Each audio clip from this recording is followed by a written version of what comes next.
We are live here with Curt Isakson tonight for our Brass Tacks Hard Facts live. We go a long way back with Curt. There's a shot there on the screen showing our wrap day after the Brass Tacks Hard Facts videos we did. We're going to talk all things engine tonight. So real quick, if you're watching and you have the ability to do a watch party, click that button and do a watch party and get some more people on. If you are watching your firehouse, tag us on Instagram. We'll share it, share the love, get the word out. And for those of you that might miss this, maybe catch a run in the middle of it, or you want to show maybe tomorrow's crew, or rewatch it later, these will be up on YouTube in about 24 hours on the Elkhart Brass YouTube channel. So again, thanks for tuning in. I'm going to throw it to Jerry real quick, and then we'll get to Curt. Okay. Hey, welcome everybody. We're glad to be back. This has become the thing. We got Ike with us tonight, Curt Isakson. You may know him by whatever name. As Stretch said, we go way back with Chris, or with Curt. We've been involved with his conferences since they kicked off. Water on the Fire and ATROC. One of the things I think that melds us together is like minds and an enthusiasm for the job. There's no doubt if you've ever met Curt that word enthusiasm and him are synonymous. And I think we're going to get a little bit of that dropped on us tonight. The topic being weapon selection. I know we're going to go a couple different ways, which is okay. Anytime you interact with Curt and I think collectively all of us together, it ends up being a better experience for everybody involved because we do go deep, but we go deep in things that are subject matters that we're confident on. So, Chief, let's roll it to you. Quick background on you for those that may not know, and then we'll just get right into it.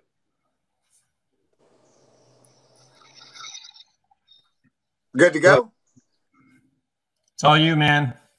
Awesome. Well, thanks for everybody for tuning in and giving up your evening. I know it's for a lot of you, it's dinner time. Maybe if you're on the West Coast, you're preparing dinner. Just Curt Isakson with County Fire Tactics. Grew up in the fire service. My dad was a fire chief, firefighter. Been going to fires my whole life. Actually, for me, the first nozzle I actually used was this one right here, 1/2-inch tip smooth bore as a kid off of a booster line.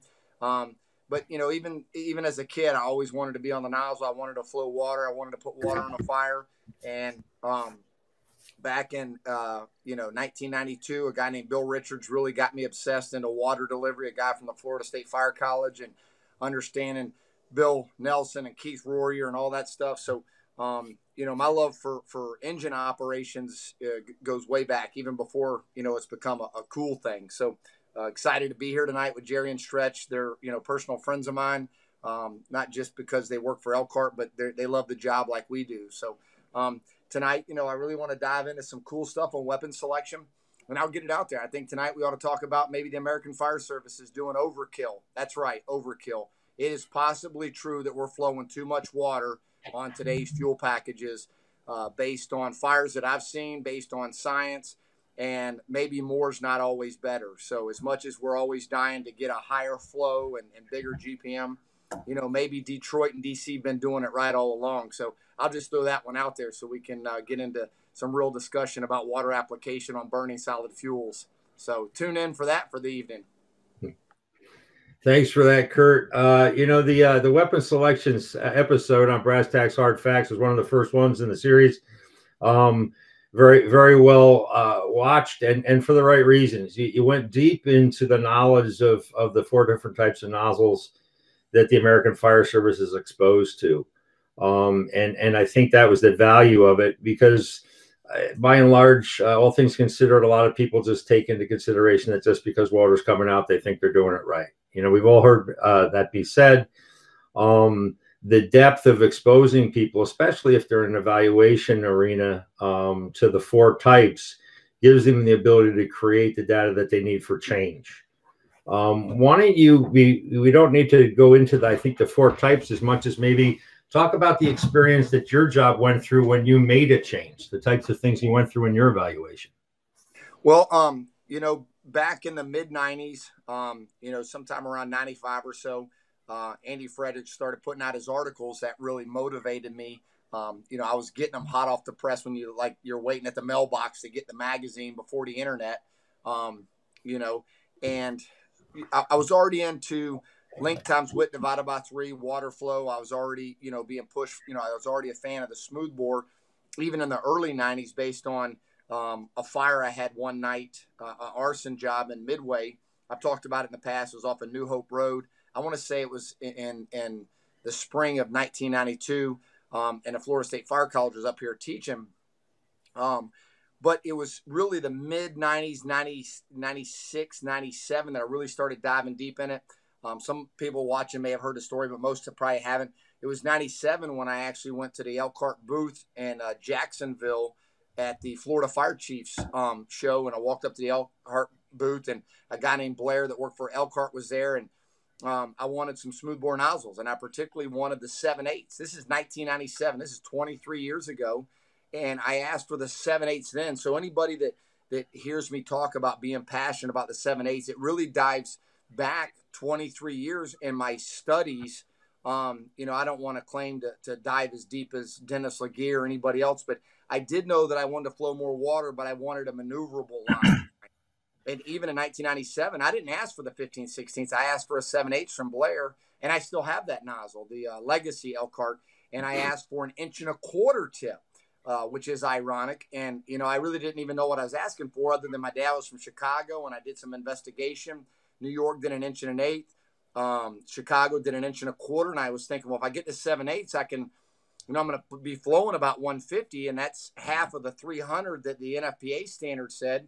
And I really wasn't thinking real deep. I'll be straight up with you. I wasn't really reading deep. I was just kind of keeping it simple, stupid, that I thought, well, 150 ought to be good. And so I asked for the 7/8, and I asked Blair for the 1.25 inch tip. And lo and behold, true story, within about a week, I got a box and I got a yellow slip. And when I was moving last year, I found that yellow slip. It was like this. Oh, really? Yeah, I found the yellow receipt slip that came in the box for 2 nozzles. They just showed up on my doorstep. And for anybody that doesn't know, Jerry and Stretch and a lot of other people at Elkhart have done a lot of good work, because the nozzles aren't free. Everybody thinks when they ask you guys for a nozzle, it's just free. They still cost money to make those things. But nozzles weren't being sent out back then. It wasn't like it just happened all the time. And so I got a hold of those nozzles. And this is before people that even know who Mac McGarry, he hadn't got hired. And a guy named Paul Albinger had reached out to me. And I was doing some tests with a 7/8 and 1.25 inch. And I tell you, this was before I even knew who Brian Brush was. This was before Brush's article, The Exponential Engine. And I wasn't smart enough to put a name to it or nothing. I was just thinking, well, man, I got an 1.25 inch tip. That's over 300. I got a 7/8. That's 150. And, my dad as a chief and being in the Air Force was like, man, keep it simple, stupid. Make it where it's a no-brainer, where somebody pulls up and they're not like, well, maybe this. It was like, no, it's either an 1.75 inch or it's a 2.5 inch. And there's enough spread in the flow. And I think later tonight we'll get into the inch and, the dentist tip, the 1 3/16, which I think is a great tip. But, I just want to let everybody know that my love and passion, this stuff started in the early 90s. But 1997, when Blair got me those 2 tips, is when things really took off. And a lot of people, unless you've listened to the podcast that I did for Brothers in Battle or one of the other groups, but I haven't told the story very much because I don't have time when I'm teaching a conference. But it was after I got that tip from Blair in 1997 that I started wanting to figure out how to do some evaluations. And off the chart and under the table, Escambia County Fire Rescue was just being thought of. It was just an idea for Escambia County to have a department where they took 16 volunteer departments and made it one county fire department. And off the record, behind the curtain, I was already being solicited by what was going to be probably the first fire chief, the first deputy chief, to start thinking about things that I think we should implement. And I was also doing some studies for the Pensacola Fire Department. And the captain at the time, Captain Russell Beatty, he's actually the fire chief for Walton County right now, empowered me to put those nozzles on engine 5, which is running out of the big house, 2 engines, a truck, and a ladder downtown. And I put it on there, and everything was good, and people were liking it. But I was starting to get pushback because of people around the country being so obsessed with the 15/16. So I'll just be straight up tonight, and I don't think I've ever said this. I wanted to prove the 15/16 wrong. but I wanted to do it with science objectively and show it. So we took the Midway drill tower, which is a 2.5-story drill tower. It's not your standard drill tower like a lot of municipalities have. My dad was, and a guy named Ken Gabriel that retired 40 years in Detroit, designed this drill tower. They built it for like $40,000 cinder block, but it was more like a 2.5-story private dwelling. It's less than 2 miles from my house. And we put furniture in it, couches, ironing boards, we put everything. We had a washer and dryer in there, kitchen sink. I mean, it was not like your drill tower that's just open floor. It was furniture. We put some dummies in there. We loaded it down, and we fired up 2 smoke machines, and we made sure the smoke was warmed up. It wasn't cold.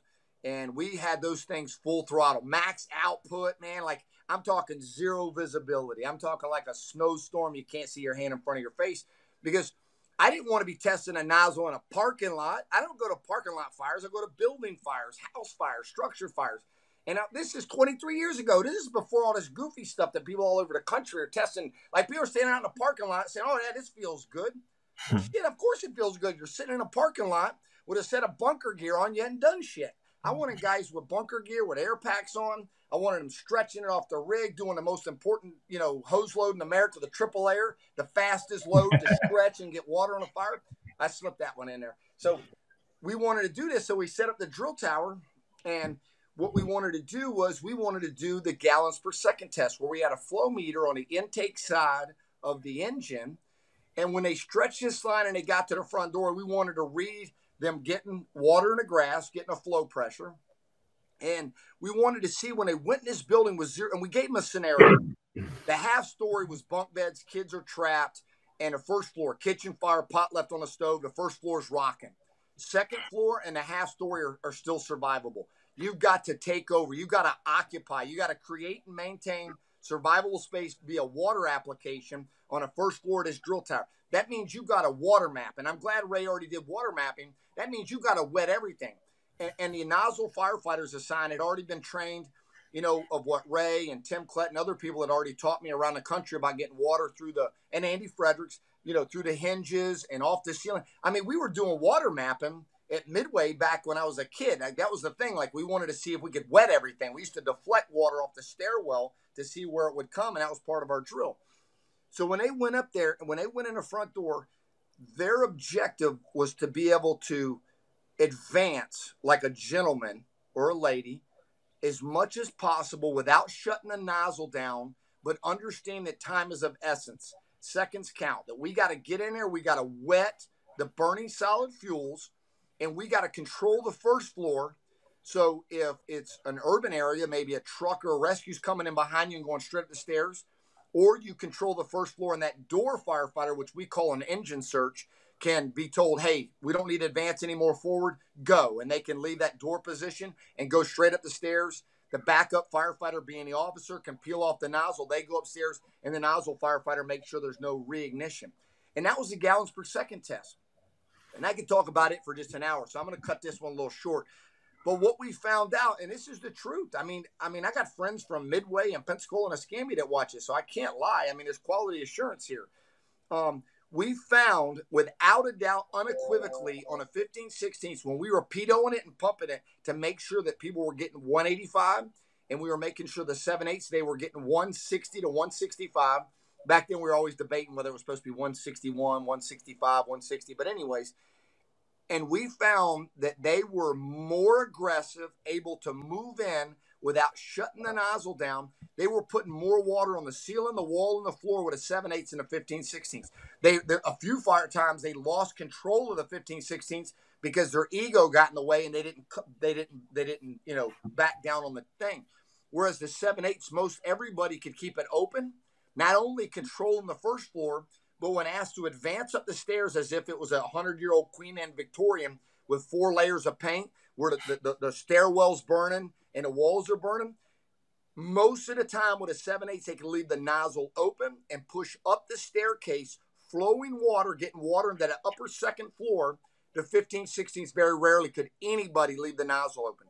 And that's where we decided to give up that, 20 gallons a minute, if you will, but we're gaining over 10 pounds less nozzle reaction. And that was a key thing, man. And I'm passionate about it. I've been real cool. I've been patient the last few years, but I'm going to tell you, there's a lot of stubborn firefighters, whether they're old timers, whether they're, I don't know what it is, but I'm going to just tell it like it is. 2007, 2008, Bob Morris, who now is a friend of mine, a mentor, taught at every H-Rock, was sitting on the front row on the floor. It's when I taught at San Diego. They for a couple of years, they did this thing where we taught a class like on the floor and the exhibit floor where anybody could come in. And I'll never forget, man, I'm setting up, and there's not very many people in there yet. They're on the PA, and Captain Bob Morris, Chief Morris, walks up and sits on the front row. And I'm like, dude, I don't get nervous very often teaching, but I was like, what in the hell is this? Captain Morris coming to this engine class. You know, at the time, I didn't know him well enough to know that he's a geek for everything fire department. And when the class was over, and this was before I really, personally knew him or could call him a friend, he walked up to me and he said, Curt, I told him in the 70s we needed the 7/8 in the FDNY. I told him in the 70s we needed the 7/8. Captain Morris, face-to-face, wanted the 7/8 40 years ago, back whenever it was, 35 years ago. And there's a lot of people in their departments that are running 15/16s that want the 7/8s. They just don't want to admit to it because they fought so hard to get the 15/16s. And they just won't put their ego aside and realize that, you know what, give up 20 gallons a minute. And the reality is you're not giving up 20 gallons because so many times you're under pumping it. And the reality is, I'm going to just say this, it's dangerous to under pump a 15/16 with a large number of models, brands. I don't want to get into anything talking about any certain hose company, but every hose company has low grade hose, medium, and top. And if your department's buying low bid hose, low spec hose, or you don't understand that I don't want to get into dentist stuff, but you don't understand True ID, you don't understand hose stretch or 188 or any of that stuff, and you under pump a 15/16, you're going to have a problem. And it happened on my job. Norm Robinson, who's our training chief, was the boss on ladder 12 at the Quint. Ken Kleback was the fireman. He was on the Nozzle. He's a lieutenant now on Engine 1 in Escambia County. And Dan Coons was the fireman. And I can't remember the other fireman who it was, but he's a lieutenant on Engine 6 now. They might be watching tonight. But I had just recently found out that people were intermixing the 15/16 in Escambia County, and I said it was dangerous for our current hose package. And somehow a 15/16 got mixed in on a hose. We had a job on New York Drive. They got called for a smoke investigation. Just a single company. They pull up. I'm back at Station 12. They pull up. They got fire out 2 windows. I pull up. They're stretching, and they push in. And it was a small house where they had a foyer trying to act like they had a big house. And they went in about 4 feet. They had to make a right turn around a couch and a left turn. And it's not Ken Kleback's. It's nobody's fault on that company that night, but they had a 15/16, and the driver operator, might have been Coons, was pumping it based on our pump discharge pressure for a 7/8, which means we'd be under pumping a 15/16. It kinked, and Ken's a jam-up fireman, and he's hollering on the radio. He's got nothing. It's just limp, man. And limp's a problem off duty, and limp's a problem on duty. At the end of the day, you want that thing to be stiff, and you want to go to work and be able to do your job. And he couldn't do his job because he just didn't have the proper pump discharge pressure. And that was the night I was unequivocally positive that we can't under pump a 15/16. And you over pump a 15/16 unless somebody's pinning it down in a parking lot with asphalt as their friction backup person. That's dangerous too. Whereas a 7/8, you can see the picture that's up here. We can under pump it at 40 PSI on almost all spec hose. You can under pump a 7/8, still getting 143, and stop splitting the hairs. We've been putting out fires for 50 years with 75 gallons a minute. Detroit's doing it. DC's doing it. I've been doing it. You're splitting hairs. I don't. If you go to a fire, 99% of them, if you're flowing 100 gallons a minute, you're going to put the damn thing out. But if you're under pumping it, you're going to still get 143. If you over pump it, you're getting 176, and you're still within that manageable nozzle reaction. You're getting the water we need, and you're going to put out fires. And I'll just tell you that as an overglorified fire buff spectator has been standing in the front yard for the last 16 years. I haven't been to a residential fire, whether it's an okay fire nozzle, a firefighter side of the nozzle, a good one or a great one. They don't have to be great. I've seen some average nozzle firefighters going into some rocking fires. Yeah, it's out 5 windows, but it's 3 or 4 different rooms. So it's individual rooms, and they've never had to back out with a 7/8. And I'll tell you, a lot of times we're under pumping our 7/8 just to make it aggressive. I'm going to catch your breath there because I don't want to be rude. I want Jerry and Stretch to throw something in there. But, I didn't start this out, but I really think where people miss the boat is the big three. The desired amount is 150. It's not 185. It's 150. And being a little under, a little over is fine. The desired reach is critical. And that reach is going to come based on pump discharge pressure, hose, and nozzle packaging. And then the big one that, man, we just lost the boat on, man. We got out of control with it.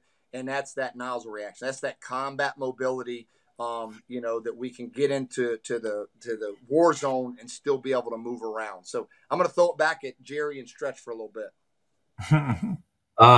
Okay. Take a breath. Count down backwards from 5. Thanks, Curt. Breath in. Namaste. I got my Gatorades. I'm good. Tons of brothers coming in on the panel, and hello to all. I'd love to reach out to everybody individually and say hi. We can't, but thanks for the love. Curt, if I can summarize the past 25 minutes, I think you prefer the 7/8 over the 15/16. Go ahead. I wrote down this because I think this is an interesting topic here. Is that you're talking in 97, late 90s of going to a low pressure nozzle from a higher pressure nozzle, right? Yeah. So what a lot of people are struggling with today in 2020 and 2019 of doing this same thing is they will go and get from a 100 PSI or 75 PSI nozzle and go to a 50 PSI nozzle and still have hose issues, even though there is way more attention, spec, knowledge, detail. You can get anything you want on hose now. And it's kind of like, it's a thing. People know you have to match the hose to the nozzle. So in 1997, what kind of awareness did you guys have to the hose construction? What kind of hose were you using where you made the switch and the kinking issue wasn't because of the hose, it was because of tip pressure? You know where I'm going with this? Yeah. The reality is, like, hose brand or quality, I was clueless. That didn't matter. I just knew I wanted Elkhart nozzles and I wanted a smooth bore. We were using some national standard. We were using some Pond Conquest. Sometimes Supreme. I don't remember the exact hose. It wasn't until I went to Scotland with Dennis in 2009 that I really started geeking out on types of hose. So I'm only 11 years into really, talking about hose and construction and all that stuff. Other than understanding friction loss. So that really was not a thought process. I know that we tested it and then we would just be like, well, man, this nozzle isn't working very good on this hose. It's kinking, but we didn't geek out on it. We just said, hey, this 15/16 doesn't work real good. The 7/8 does work good. Got it. So the other thing that you talked about, and, obviously we know you're very passionate about the 7/8 versus 15/16s. But the other kind of nugget you just threw to us, and I've heard you speak a dozen times at least that I've yet to hear you say, is you got an 1 1/4, right? Yeah. So what was the end game of the 1 1/4? Or you want to say that one for later? We're obsessed about the 7/8 and 1 3/16, or sorry, the 7/8 and 1 3/4 hose. But what'd you find with that 1 1/4? Because I know my department ran an 1 1/4 for a while, and it was more or less like we called it the working man's ram. It was a very it put out a ton of water, but it was a very stationary tip, right? Yeah, if you would, Stretch, put up the picture of the 1 3/16 and the ram with the 2 barrels while I'm talking, if you get a chance. Yep. So the 1 1/4, the reality was it was the, on the ISO stack tip. I was getting mad as a young firefighter, student in the fire service, reading fire flow, And I really got to give, he's retired now. He's gone. He worked at Ocean City right here by Fort Walton Beach as a fireman, but a guy by the name of Bill Richards. And he's the guy that, right after it came out, I guess it was the late 80s and, by 92, definitely Chief Clark's book, who came down and was the bureau chief of Florida State Fire College. And people ask me about books to read. You got to get the methods book, the blue book, the tactics book by Chief Clark. It's the one that talks about 50 GPM fire flow per firefighter for staffing purposes. But it was the 1 1/4 tip to answer your question, Stretch, was really, it was because I was a Chicago buff, and I saw that New York was using an inch and an eighth. Chicago was using an inch and a quarter, and I did a little bit of studying, and there wasn't as much back then because there wasn't the internet. But I was really talking to people that Chicago, even though they're a big city urban fire department, they weren't too cool for school, and I don't know how to put it other than that. And I got a lot of friends that are mentors that are chiefs there, and they're a very aggressive fire department. But I really think Chicago was ahead of the curve before UL. Chicago has never been scared to shoot water through a window. As aggressive as they are, I think that they were ahead of their time. And I think the inch and a quarter tip goes with that they would pull up, on a triple decker or whatever. I'm not real good on the terminology. There are different types of buildings, but they would shoot water through windows and doors, not because they didn't want to go in. They love to go in. I mean, their squads and their trucks are aggressive. They just knew water worked. I think they knew it worked before. They called it quick water. Chief Walsh, or I think it was Chief Walsh maybe, or Chief Hoff, one of them. Somebody sent me their thing. It might have been Jimmy Sunig. One of those guys sent me their quick water thing. And if you look at when that first came out, they were ahead of their time. They didn't need, UL's awesome, but they were talking about it. And I think that's the reason I wanted the inch and a quarter tip is, structure fire. We got a job. Got a job. I did have 4 good jobs last week. 4. And 3 of them needed a hydrant. And we'll talk about that later, because the reality is the American Fire Service is completely clueless. I'm going to write down tank water working. But just in case we run out of something to talk about, I'm going to put that on my list. You people are obsessed with catching hydrants while people are dying. That's completely absurd. You're worried about catching a hydrant while your families are burning to death. But the inch and a quarter tip, so I got it. I'm getting to your question, Stretch, is we used it, and I was stubborn, and I loved it. But an inch and a quarter tip with 50 PSI flowing 325 is not a movable nozzle. I'm not saying with a lot of experience and training, but it's dangerous to try to truly move that thing with the nozzle open flowing. Maybe not for some urban, highly staffed fire departments, but it is what you said. It's a pin it and blitz it, and it was awesome. And so I when it came time, that was 97. And in 2000, when Chief Perkins told me we could buy whatever we wanted, I said, well, Chief, we had the ISO stack tip, which is the 1 inch, the inch and an eighth, an inch and a quarter. And in 97, the last 3 years, I've been playing with this inch and a quarter. I've had it on Engine 5 with Captain Beatty, and we've been playing around with it. I said, but I just don't know if it's a line that can be transitioned to the interior. And we talked about dropping the pressure on an inch and a quarter, but with our hose at the time, it was very dangerous. It would just, if you dropped too much, you had an inexperienced pump operator, you would just lose that reach of the stream. And all 3 that I talked about are critical. Not one is more important than the other. And so that's when it came time, and I got a fire chief saying you can buy whatever you want, but you're going to own it. I had no hesitation on when Escambia County became a county-wide paid fire department. 7/8 was not a question. The 150 at 50 as our fog, what I call throttle pumping, the equal alternative, you can write that down, the equal alternative. That's what it is. It's just an alternative. The equal alternative being the 150 at 50 with the 7/8. And this is before you guys started making the 165 at 50 but I had to go home and I had to sleep on it. I literally had to think about it. And this isn't like a lot of guys. It was easy for me. I was spoiled, man. It's not like Max Schaefer and those guys in St. Johns County where they spent 10 years arguing with chiefs on what to get. The chief's telling me I can buy whatever. And at the end of the day, I went back and I said, we got to get the inch and an eighth. The inch and an eighth, we can over pump it, we can under pump it, and we're going to be okay on nozzle reaction. We're going to be okay with our brand of hose and flow. And I disbanded the inch and a quarter in 2000, summer of 2000, I guess, before 2001. And we just bought I think we actually bought the Indy tips, to be honest with you. I think we went with the Indy tips. If they were out then, I can't remember. But I knew that we had to have the inch and an eighth. And then for a long time, as soon as the Indy tip came out, whenever they did, we did the Indy tips for a while. But I tell you, we rarely dropped a tip. Just like when you had the ISO tip. Nobody ever took the 1 inch off. They were just, pumping the 1 inch tip at whatever pressure they were pumping it at. And I want to say this before I throw it back at Jerry and Stretch is that when and people that hear me, Dennis is a very personal, good friend of mine, but I do bust his chops in front of people because he's passionate. And when Dennis called me about the inch and 3/16, I'm like, shit, man, this is something else. We got to teach people. We got to figure it out. And I did not embrace it.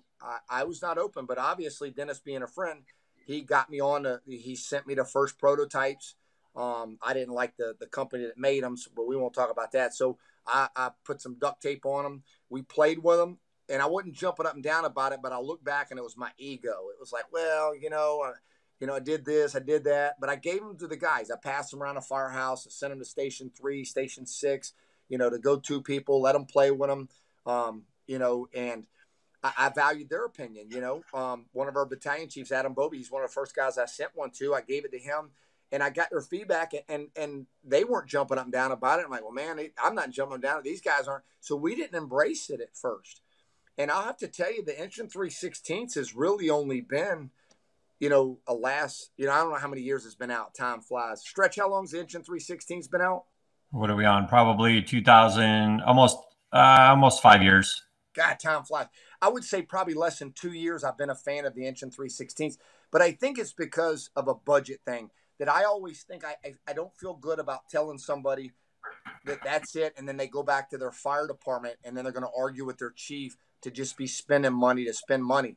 And when somebody would come to me off the record, I would just say, hey, if you have no nozzles and you're buying brand new nozzles and you're an average fire department, buy an inch and 3/16 because it's fireman proof. There's no tips to take off. You can under pump it, be okay. You can over pump it. But I would just say in the last year, I'm very passionate about it. If I went to a new fire department and bought all new nozzles, we would run 7/8, inch and 3/16, 150 at 50s. And I would probably run a 250 at 50 on the fog. I don't know. I would have to sit down and talk to Stretch and Jerry and get a lot of my friends' input on the department, my job description of where I was going and what I was doing. And then I would definitely, on my deck guns, I would probably, do what Brush talks about, the exponential engine. I would probably take the inch and 3/8 off and throw some, tape on there and just go to that 1.5 tip, as a whole. But I don't want to take up all the time, so I'm going to throw it back at those guys for some questions. Hey, an interesting observation. The decisions you made so many years ago were based on the math that was available to you. All right. You looked at a 7/8, which was 50% the size of an inch and 3/4. You looked at an inch and 1/4, which was 50% the size of a 2.5, which were the two lines that were your primary attack lines for a small fire and a big fire. What you challenged was mobility, ease of use, nozzle reaction, the reality aspect of the equation, right? So the equation is something that isn't a gospel. And we've gone deep into this so many times with overpumping and underpumping, as long as it's intentional as your friend.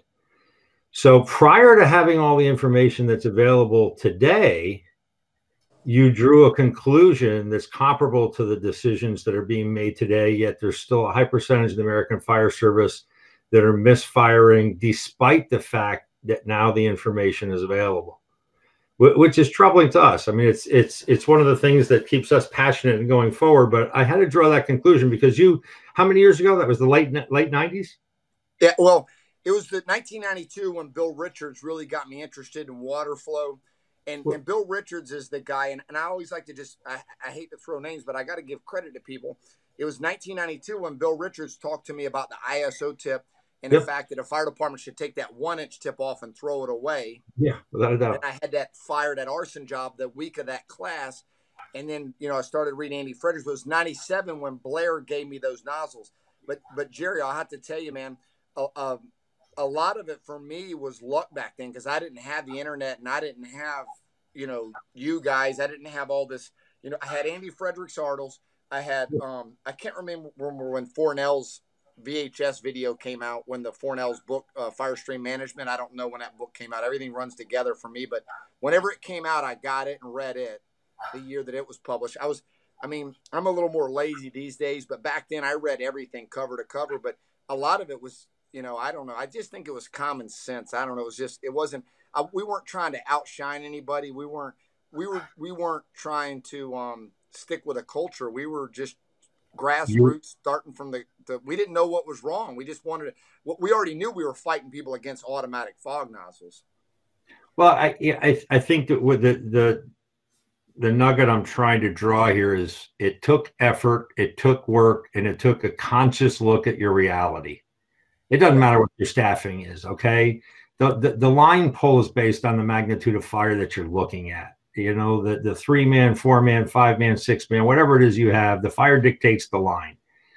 So the reality aspect is what drew you to the change, despite the fact that you didn't have all the hose information, the evolution of the engine 316s, the IDs of hose, and all the things that are now openly available to people.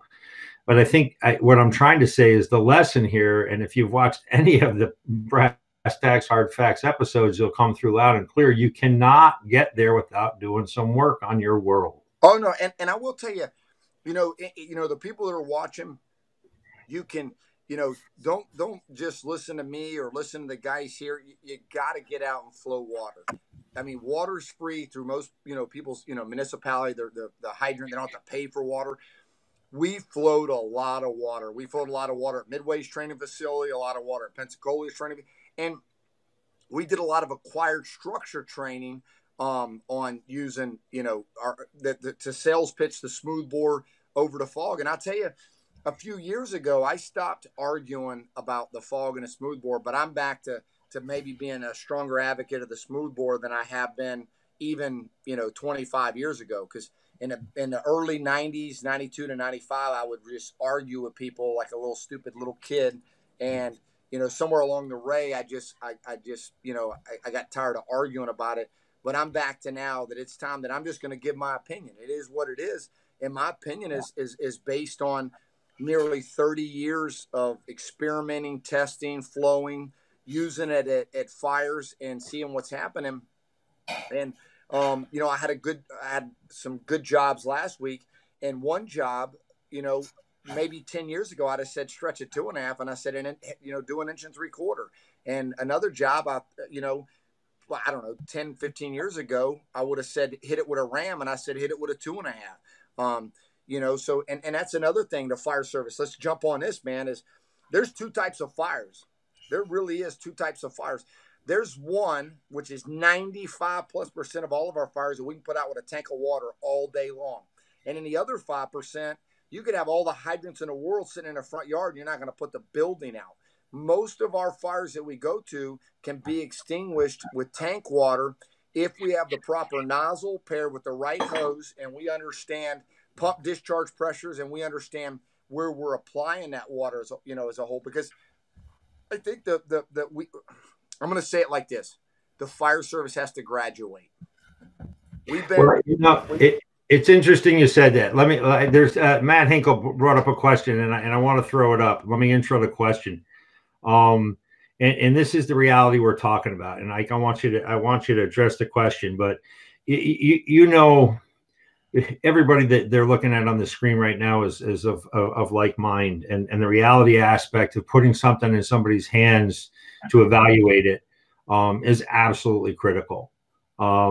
You've heard me say it in classes 100 times. 40 years in the firehouse, I've never fought a parking lot fire. That's the neighborhood. Okay. That's the range. We can get you to the neighborhood there, but the only way you're getting to the address is put it in your people's hands. And no guaranteed. And, that's the thing where we get, so many people are just, they're being lazy. I'll just call it what it is. They're reading an article. They're doing what somebody else is doing. They're not getting in, and they got to put into work, man. Like, I'm going to tell you, it's like somebody will see a picture of me in a suit. I mean, it doesn't matter if I'm wearing a suit or whatever. It's just fun to flow water. It's fun to make things wet. I mean, really, at the end of the day, I don't care if you're on duty or off duty. Making things wet is good, man. Like, that's just fun stuff. Is flowing water and having a good time and wetting the building. The ceiling, the walls, the floor, getting everything, and just flowing water. And especially when water, is free as a whole. But I will tell you this: we need to graduate from, at the end of the day, the work's been done. Everybody knows that we need to be flowing, more than 75 gallons a minute. 150 is the number. But now what we have to do is we have to get firefighters to understand it's more than just flowing that water in a parking lot. It's that stuff that Ray talked about last week. And I didn't get to watch it, but I already know, you know what I mean? It was great stuff is understanding how we're mapping that water when we get inside the building and how we're using it. If you look at the picture now, that silver bullet, if you think about it, that the 2.5-inch gallon water extinguisher, when we're talking about flowing a 7/8, we're talking about flowing a 150 at 50. We're talking about a water extinguisher, a 7/8 water extinguisher, or a extinguisher coming out the nozzle every second.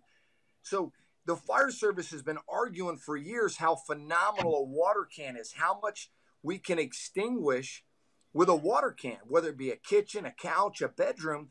And now you got a hose with a nozzle that flows a water can every single second. You open that nozzle and I call it the silver bullet. The water can is the silver bullet. And every second a silver bullet's coming out, as long as you keep that nozzle open and you're flowing that water application, that's a big deal, man. So think about 150 at 50 or 7/8. That's a water can every single second, that when you're going in that building, you're mapping across that ceiling or those walls. And I want to talk about this because I don't want to run out of time. That's the only thing I'm worried about tonight, is running out of time. But I want you listeners that are out there listening, you got a 500-gallon booster tank. Stop being scared. Stop being scared. That's 200 water cans. You can write that down if you're taking notes right now. If you're hanging out in a firehouse, 500-gallon booster tank, that's 200 of that water can you see on the screen right there. Imagine pulling up on a kitchen fire and Mrs. Smith has got 200 water cans sitting in the front yard, and she says, "Hey, Mr. Fireman, I already pulled all the pins. You just got to put them in the building." And you say, "Oh, no, Mrs. Smith. My fire department's SOG says engine 2 has got to catch a hydrant and lay a supply line." Well, you can't do that. My kids are inside. Nope, we can't do it. We got to have us a water supply. And so now you got engine 2, and Bill's like, "Well, we got to wait on a hydrant." And you got 200 water cans. That's if you got a 500-gallon booster tank. I'd like to see the people comment. How many of you got a 750 or larger? If you got a 750-gallon booster tank, that's 300 water cans. And if you let that second due engine, which is going to provide the fast attack, going to provide a search for the occupants. And I'm tired of all you people saying it's worth the risk, and all you people jumping up and down about how you'll risk your life, and you still advocating on the internet that we got to catch a hydrant. If your house was on fire, thank you, Stretch. If your house was on fire and your kids were trapped and you was on a second due engine, you're a liar if you'd say you'd stop at a hydrant. You're so full of shit. This is the only foul language I'm going to use tonight. Is bogus. And most of the fire service is riding with 2, 3, maybe 4 on an engine. And if you're not rolling out with a dual company firehouse, that second apparatus for most of you is an engine. It needs to come straight to the scene on a private dwelling so you can get enough people to staff that line to put them first 200 or 300 water cans in operation. Now that second rig pulls up, we drop a feeder line. Now you got 200 or 300 more water cans. Imagine 2 750 tanks attacking. That's 600 water cans. You can't put out a bedroom fire or a kitchen fire. I go back to what Lombardo says. You scared of the fire, you scared of the fire department. And I'll tell you, that's where it's going to be at in the future. Everybody's arguing about clean cabs, don't make grabs and all that. You're a hypocrite if you're talking about you don't want a clean cab, but the second due rig's catching a hydrant. That's bogus, man. That's hypocritical. You know what? We need air packs in a rig so we can come off breathing air if we need to. And we need 2 engine companies, and 90% of the fire service go straight to the scene on a private dwelling to get a line staff, get water on the fire, and get people searching occupiable space. And he just popped up a picture right there. And this is a good job. I was first on scene of this. This is in Detroit. It was, I want to say it was Dave Dubowski, president of Muddy River Fools, Matt Negley, my buddy from Orlando that killed himself. And, I just real quick, man, everybody needs to be praying and looking out for your brothers and sisters, man. It's, I think the suicide rate's going to go through the roof. So thoughts and prayers to everybody's mental capacity right now. And then my buddy JJ Cassetta, but this was a job. We were at a job we left. And they pulled up and they took 2.5 inches. Now, this is a 2.5-story frame, about 100 years old. And this is the first due chauffeur hooking into the plug. And he's flushing it, man. That's real water, dude. It's coming out. He's flushing it. and they take 2 1/2 inches. 1 1/2 inches goes in the front door, and the whole front porch is burning. Man, it's skinning it back, as they call it in Pensacola. Skinning it back means the exterior of the building is combustible and it's burning. And the second 1 1/2 inches off of a Y. I'm sorry, Dennis, but they're using a Y, my friend, off the bundle, the Detroit bundle. And the second 1 1/2 inches goes down to Bravo's side. That 1 1/2 inches goes to the front door, and this place is burning. It's an arson job, probably a gasoline pour. And the other 1 1/2 inches goes down the B side, goes to the rear of the building, and is shooting a straight stream from a fog nozzle through the rear windows off the ceiling, buying space in the back of the building, as that first 1 1/2 inches is going through the front door, buying space in the front half of the building. Now, when that front line meets where that second line applying exterior water is winning, that line backs up, goes up the stairs. That line down the B side comes back around, goes to the front door, and controls the first floor. That's aggressive fire tactics, using 2 1/2 inches off of a Y. And I'm not here to say Ys are good or not, but I saw this. This picture's real. I took this picture. It's a 2 1/2 door frame rocking, and 2 1/2 put that fire out. And you said, well, it was vacant. Man, it had more crap stacked to the ceiling, man. Rotten couches and paper, and, it probably had everything, even some people's, leftovers. Thanks for that, Curt. I want to, Greg Raymond put up a question, and I want to throw it out. It kind of went back to the evaluation, but it kind of ties into what we're talking about, and the frustration of how do we train individuals firefighters to have the feel of what it means to have an adequate flow on the line. And that, the challenge with that, Greg, in my opinion, as a result of any evaluation, it's a mindset change, especially if you're going for a radical change. If you're going from 100 PSI to a lower pressure delivery system, you've done the work, you've found the hose that matches it, you've got to get into the training center. But it is a job-wide training curve because it's a cultural change. And it is a challenge. I get it. But the only way, I think, to create that familiarity is by putting it in everybody's hands. This isn't something where you flick the switch and say, okay, tomorrow all the engines are going to have this versus that.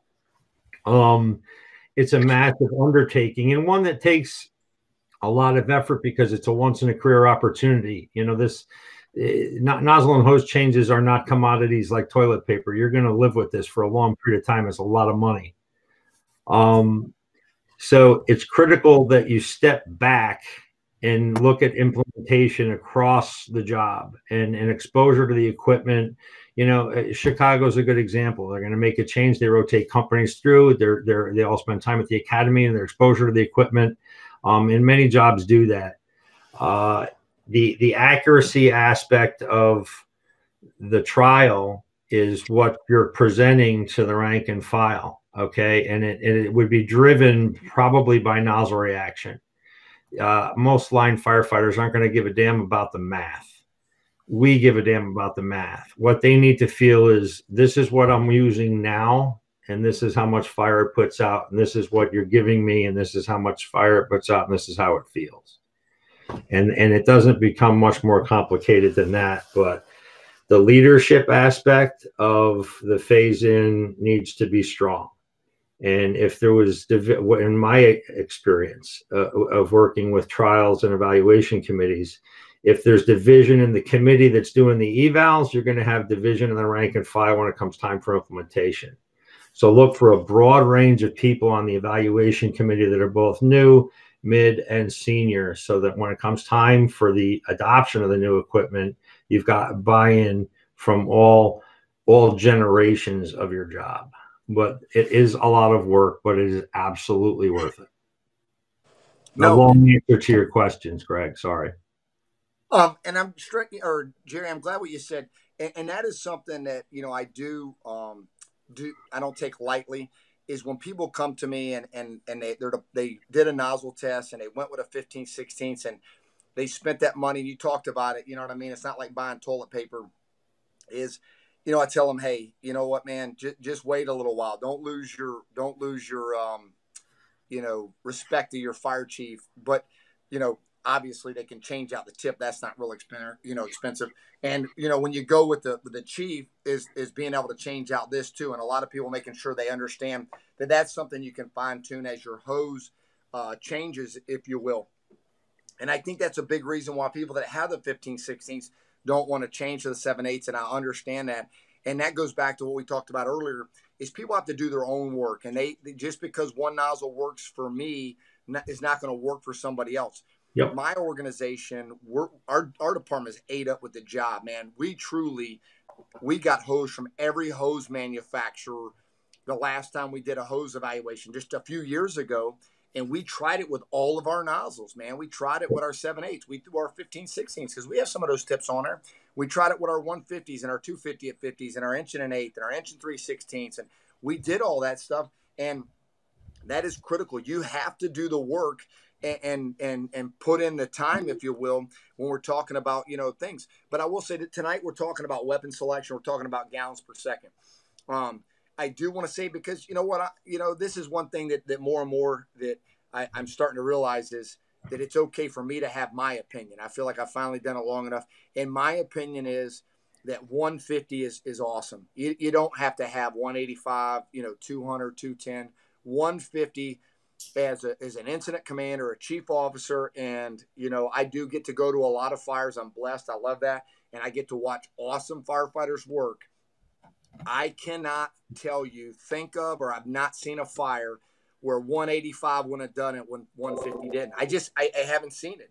But I've been to fires where 185, they couldn't do it. They just, they just couldn't make the bends. They couldn't flow it. They couldn't keep the nozzle open and that sort of thing. And the same thing kind of goes back with the 1 1/4 versus the 1 1/8. So you definitely need to get a nozzle and understand what you're going to flow it at, what's that nozzle reaction, and go beyond the parking lot. That's what I'd like to say, is go beyond the parking lot, is get an acquired structure, put furniture in it, and not just put furniture in it, but have people push in flowing water and wetting everything and zero visibility. That's very critical. Stretch threw up a picture, and I can't not talk about it. It happens to be my dad. At the time, he was the fire marshal of Midway. I don't know what he was. He was probably 78 when his picture was taken. He was out doing fire inspections, and this job was a working house fire, occupied, confirmed entrapment, middle of the day. It was actually a fire fatality, a civilian fire fatality here in Midway. And my dad's a fire inspector. He gets there. My dad parks across the street and is standing at the hydrant. He's standing at the hydrant. When the engine stops, they jump off, and my dad's like, I got it. Just give me the line and a bag. And they drop the hydrant bag, because my dad wanted everybody on that rig to go where? He wanted them going to the fire scene. He understood that, and they were coming in, and they had a lot of fire, man. A whole back of this house, pretty good size house with the rear porch. It was probably pushing 3,000 square feet. And, my dad knew water supply was important, but he knew that it was more important that those firefighters got down to that fire to have enough people to get a line in a building to get water on a fire. And I want to say, don't misread me. I want a hydrant. Last week, at a small private dwelling, 1,600 square feet, was just an attic fire. And on arrival, I was already wanting a supply line laid. I ended up having, I think it was the 4th arriving rig. I wanted to get enough people in there to get line stretch. And I'm big into what's called time in your tank. Understanding based on what lines you stretch, how much water they flow, divide that into your overall tank supply, and that'll give you your flow time. And so for anybody that's never heard my classes before, it's critical that the American Fire Service understands time in your tank, understanding your tank size, and then based on your primary attack lines and what your pump discharge pressure is, how long can you survive on a tank? Just like how long can you survive on a full tank of gas? So, that's critical. But please don't get off here tonight thinking I don't believe in hydrants. 3 out of 4 fires I had last week, we hooked into a hydrant. They're important. One of them was a pretty good job, a beach house on Pensacola Beach. And Lieutenant King did a phenomenal job. He just had a fire next door a month before, another big beach house. He went the long way to catch his own hydrant, and his company did a phenomenal job. You shouldn't use a Y to hold up your iPad. The Y is not working. But he did a phenomenal job. I'm gonna truly show it to you. Right there. There's the old brass Y. At least it's good for something. But he caught his own hydrant, and if you saw it, I posted it somewhere. When I got there and I assumed command, I said, Ladder 13's done a good job. They got their own water supply. They got the stick in the air. They're flowing big water. So there's no doubt a hydrant's awesome. But when I'm talking about bread and butter operations, occupied, private dwellings, suburban America, even some urban places, some cities, unless you're running out with an engine or a truck, we need to make sure that we're trying to get at least 6, preferably 8 people on a fire ground for that initial tank attack. And I'm not going to call it a fast attack. I think we need to start calling that initial tank attack, where we're really understanding we're operating off of tank water. We're getting that. And that's a picture there. Thank you, Stretch. And that's a pretty common deal in Escambia County. It's the first due engine company pulls up, and we get a line off of the rig. And if you look at this picture, the first rig on scene is the middle rig past that green mailbox. 2 lines are off of it. They pull past, left the front of the building open for the ladder. If the ladder doesn't come, they're leaving it so the rigs aren't stacking 5 down the street. Now the second due rig's right in front of the building. And look at that. I want you to look at that. Everybody look at that. The third line came off a different rig. I didn't know we could do that. I thought we were supposed to take the 5-inch into the first arriving engine company and stretch lines until we run out of discharges so all our eggs are in one basket. See, in this operation, there's redundancy. There's 2 pumps built into the operation. There's 2 tanks of water built. There's actually 3 tanks, because if you look in the picture down the street, in front of the squad is another rig dropping tank water into the first rig.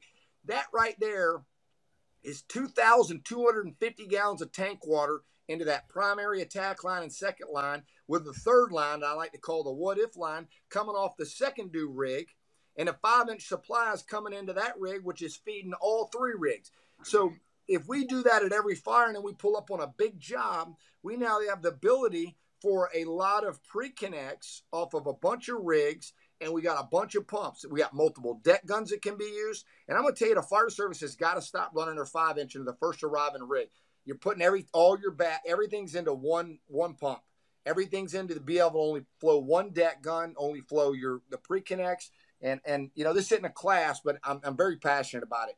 The booster backup, hit it hard, hit it fast, back it up, understanding double pulling past the private dwelling so the second due rig can be in that initial position to leave the front of the building open for the ladder is critical. And it's not the fire needing it at this fire. It's being able, so when you pull up like that job I had on Pensacola Beach, that rigs are already able to do that. So when that second ladder gets there, now you got 2 ladders in front of the building. And I see it on the internet, and I get tired of watching YouTube videos. I get tired of watching pictures, man, because I don't comment or say nothing, but it's obvious we're incompetent in a lot of areas around the country on apparatus position placement.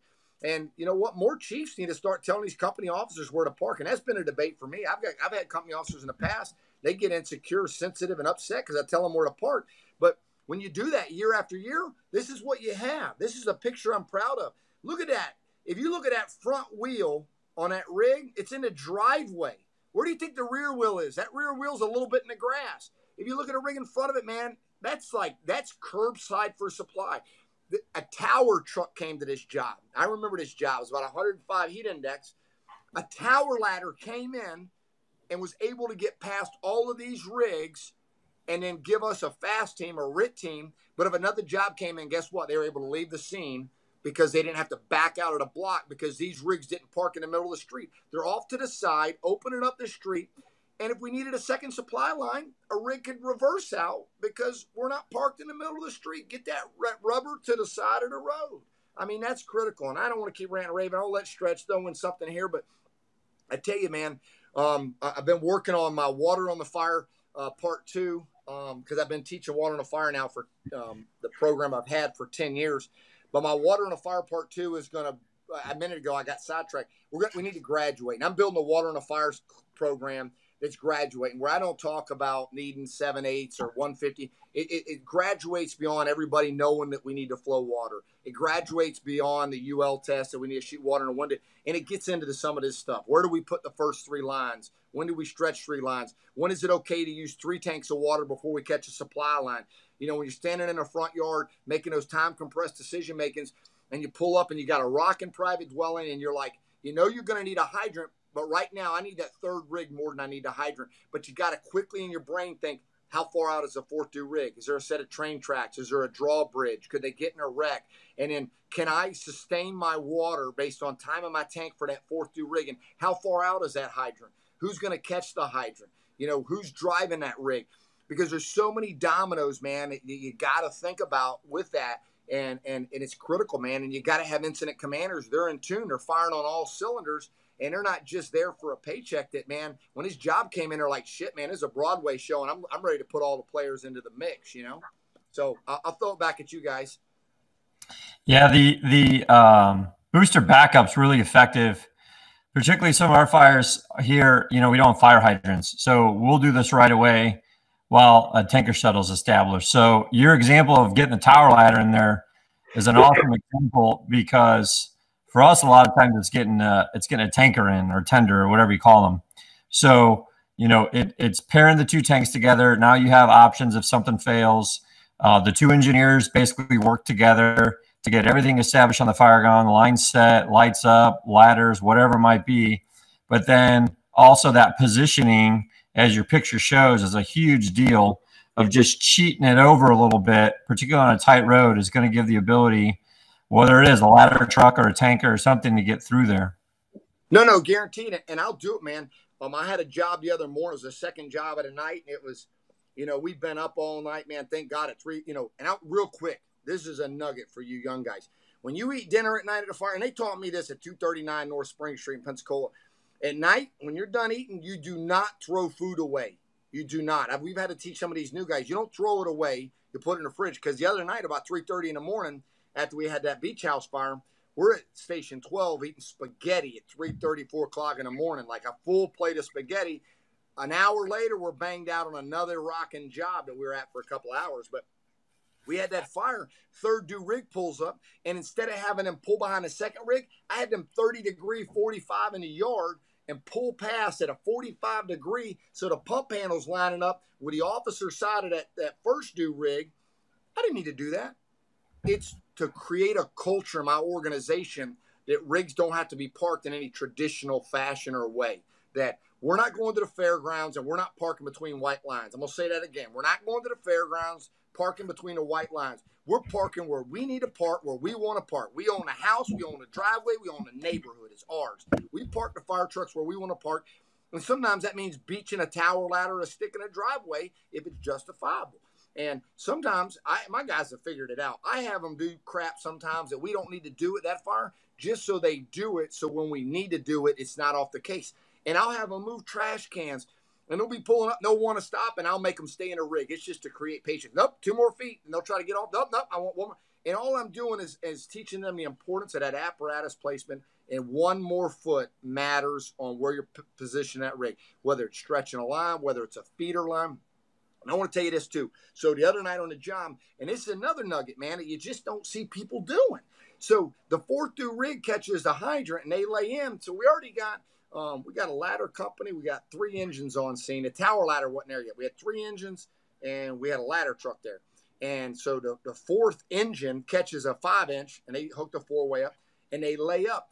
And since all the rigs were off to the right side of the road, like these are off to the left, that engine was able to pull up. Instead of just stopping where you got to pull the 5-inch off the back to go around the rig, I had them drive all the way down the left side past every rig, past it, laid a pipeline all the way past the scene. Now, that line's passing all 3 engines that are all in the scene. Right then, we can decide what rig do we want to bring it into.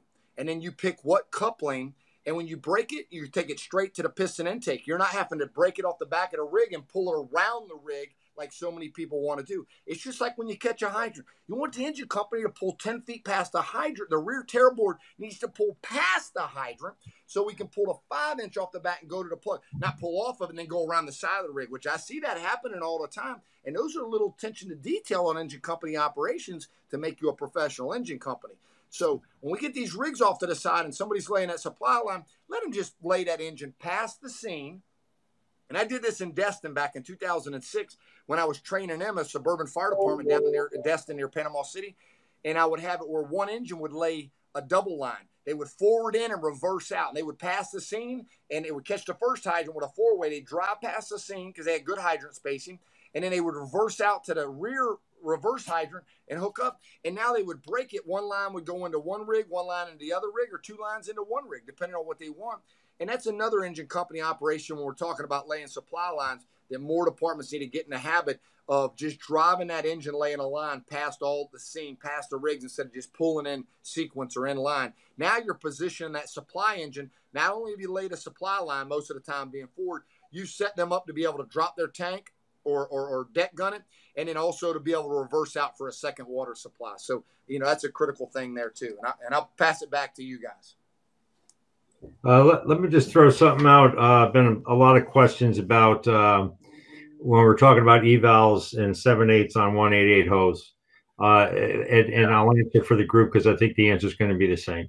I understand one thing about hose manufacturers, and Curt alluded to this earlier. Every hose manufacturer has low grade, mid grade, and high grade hose. If your hose is purchased by whatever your structure is as a commodity, if it goes out as 1.75 municipal fire attack hose without a spec attached to it, you are not going to get the best stuff. 188 hose that performs well at 50 PSI will work fine with a 7/8. You've got a minor amount of additional water weight, but if that's your hose package, it's going to operate fine as long as it's a high quality, durable sidewall hose. There you go. There it is. You have to test it. This is our world, and thanks for putting that up, okay? There is no shortcut, all right? When we're in the field doing a Brass Tacks Hard Facts course, is designed to teach nozzle and hose evaluation committees how to get to an end result. And Stretch always uses this funnel analogy. It starts with this much information, but you have to get that much information to get it to the point where you're making a common sense recommendation. The only way to do it is to try it with your people, your rigs, your hose, your nozzles. Yeah, I mean, if you can't get to that point, if you try and do it on paper, and believe me, we're exposed to mistakes like this constantly where somebody does a bunch of testing with a nozzle, not the hose. They order nozzles or vice versa, and all of a sudden they're like, hey, this doesn't work. It doesn't work because the effort wasn't putting into pairing them together to begin with in the evaluation. Yeah, I think a lot of people, hold on, Curt, a lot of people get obsessed with the Freeman ratio, We put out the video right on the Freeman ratio. We also talked about under pumping nozzles and what that does to your attack system. So yeah, 15/16 pairs perfectly with 188. There's plenty of fire departments running a 7/8 on a 188. The advantage of that is that a little bit smaller hole is going to create a little more back pressure. It's going to stiffen your hose up. Also, you have very nice low friction loss numbers in 188 hose as opposed to True ID. There's nothing wrong with True ID. 7/8 and True ID, they're like peanut butter and jelly. But the reality is a 188 has a lower friction loss at the same flow rate. So depending on what your pump chart is, if you have the ability to throw out all of your inch and 1.88 hose and go to 1.75 and change your pump chart, good for you. If you have a mixed bag, that's going to be a problem. So Chris Edmondson, Rob Fisher, there's a bunch of other guys that have jumped on this and commented. Feel free to reach out. There's a lot of guys running a 7/8 on 188. Works just fine, stiffens it up. And actually, if you get, about 55 to the tip or 60, like Jerry says, his word is it adds a little smack behind it, but it's still a very manageable line. So again, at the end of the day, and I feel like we say this every episode, just like the picture shows there, you got to get out and test your stuff and not go, well, the Freeman ratio says this or FD&Y does this, so we need to do that. You need to find out what works with your people, your flow chart, your SOP, your pump chart, whatever your numbers are. Guaranteed you can find a hose and nozzle system that works for the numbers that your department already knows. No, guaranteed. The first thing you have to do is, and Chris Edmondson made a comment to this, define what your target flow objective is by line size. Yeah. Let's start simply there. Don't get all wrapped up in 7/8 versus 15/16. Let's evolve from 90 gallons a minute to 150. I don't care whether you're using a smoothbore or a fog. Get adequate water for the fire. The majority of the fires that you're going to are 1 or 2 room contents. If your dwelling fire is your vanilla bread and butter fire, you're going to put it up with a couple swipes of the line on tank water until it's not that. So that's the complacency factor you have to be challenged. Define a target flow by line size. Do a comprehensive evaluation. Look at hose, look at nozzles, put them in your people's hands, narrow it down to the point where have something that makes sense based on the data that's the result of your evaluation, not your personal opinion. And most chiefs don't really give a damn what you as an individual firefighter want. All right. And I think one of the biggest mistakes people make is stop attacking what you have. It may have been the right decision at a certain point in time prior to you. It's not your responsibility to attack that, present new data that represents a need for change. It's really just that simple. But there is no shortcut. So understand, if you start a nozzle evaluation, you have to do a hose evaluation. And if you start a hose evaluation, you should be doing a nozzle evaluation, because they have to work together. And No, a solution is not going to work. You have to do it with your people and your equipment. No, I agree 100%. And Jerry, there's no doubt about that. It's not 7/8, 15, 16s. I do that just because we have to have passion in what we do. At the end of the day, you can't argue that so many people have been putting fires out with automatics and fog nozzles and whatever else is out there as a whole. What is important, and I tell you, man, I'm glad that I got to go to Scotland in 2009 with Jay Camella and Ted Corporandi and Dennis Laguerre and some other great guys, because it was 2009 that hit me just over there geeking out on hose. And I'll tell you, man, I've told the story before. In 2009, sitting over there drinking scotch, I just started laughing. I was like, dude, we've been trying to get people to care about nozzles, and now we're going to try to get people to care about hose. And these pictures, the one of Chris, I took that picture of Stretch doing that at Water on a Fire. And every time I see somebody with a big yellow pad, I take a picture, because that's what it is. You got to put in the work, man. You can't take somebody else's note chart. You got to do it. You got to see it. And in our conferences, this is Dina Alley. Read her stuff on PTSD, stress, and sleep and all that. But that's our hose bed. And man, that's 50% of the equation. I mean, it's not just the nozzle. You got to put that nozzle with the right hose, or the right hose with the right nozzle.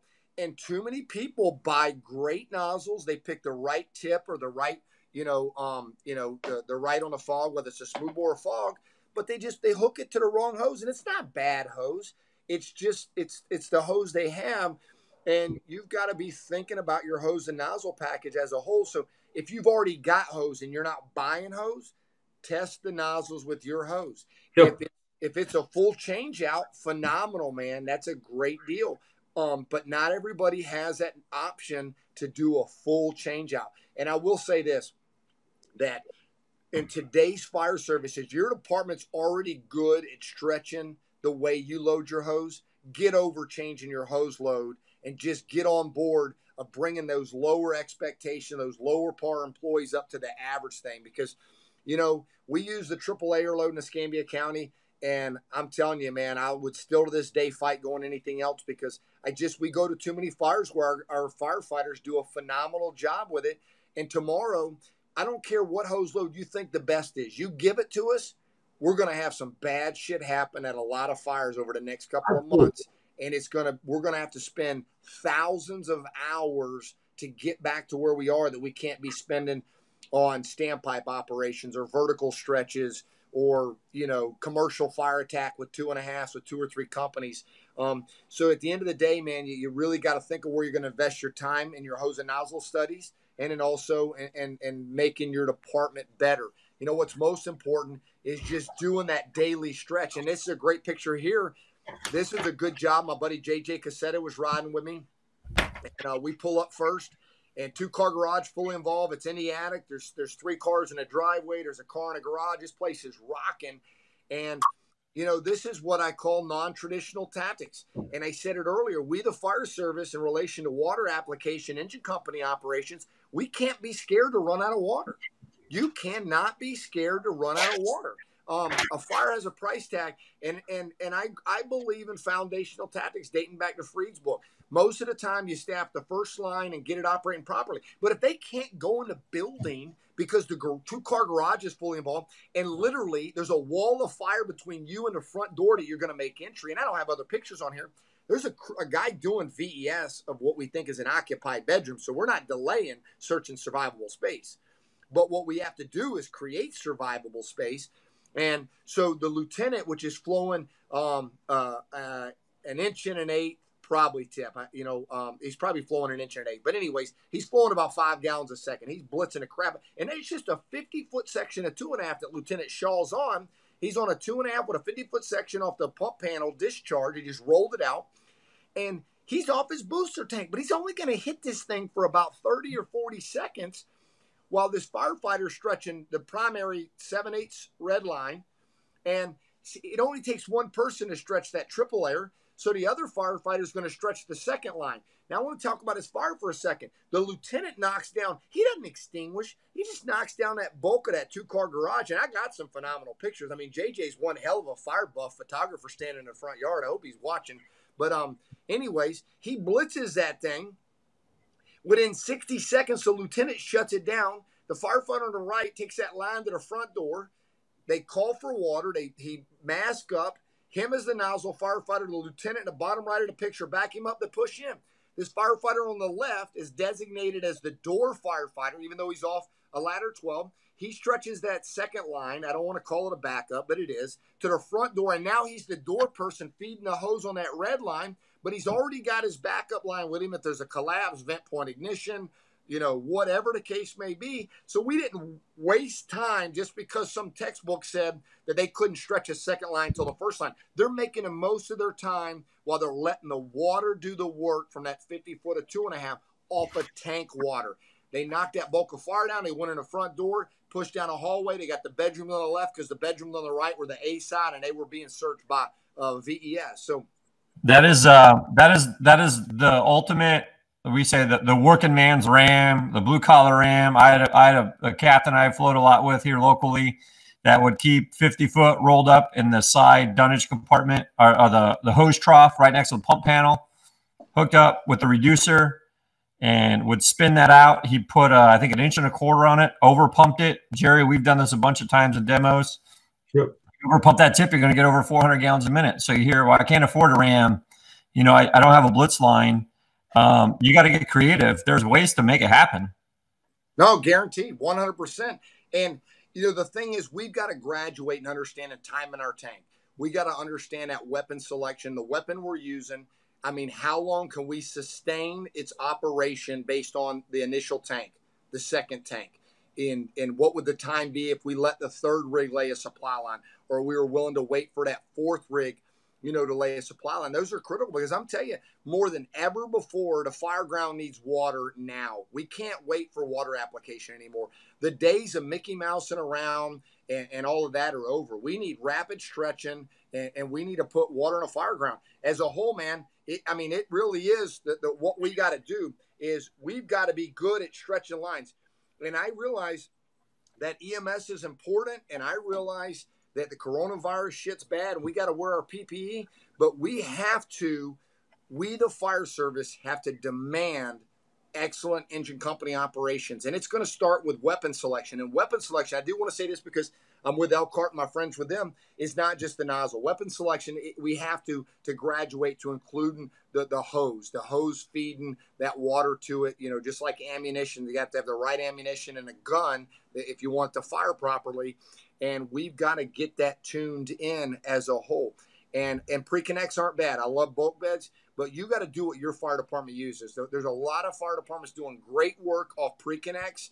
And if you're working in your fire department and you're ate up with a job and you're a young firefighter, please don't be berating your lieutenants, captains, and chiefs that you need to get rid of your pre-connects and go to a bulk bed. You're really not going to do a service to your organization. You would be better off being slowly introducing proper weapon selection with good nozzles and good hoses, because as much as I wish would love Escambia County to have bulk beds, I would never bring it up in a staff meeting.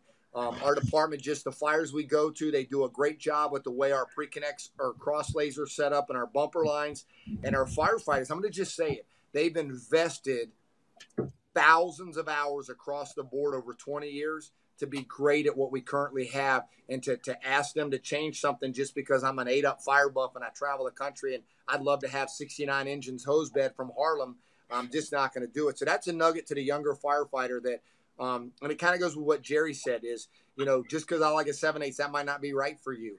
You know, maybe even talking about smoothbores is not the right thing right now at your organization. Maybe just getting that Chief 150 at 50, or maybe it's the 175 at 50, because your organization is not into the job enough to being good at stretching, or you got bad hose. Maybe you got to start out with that 175 at 50 or 175 at 75. We can name all the tips, but you know what I'm saying is you need to be working on, you know, you got to start where you're going to accomplish something to get them on board with it. I think that is probably one of the biggest nuggets of the entire night. And I put this up before, all right? This has nothing to do with chest pumping. Confidence to pursue reality. Everybody's reality is different. You need to start. People get all wrapped up in the headlines, and unfortunately, a lot of them don't understand what's in the article.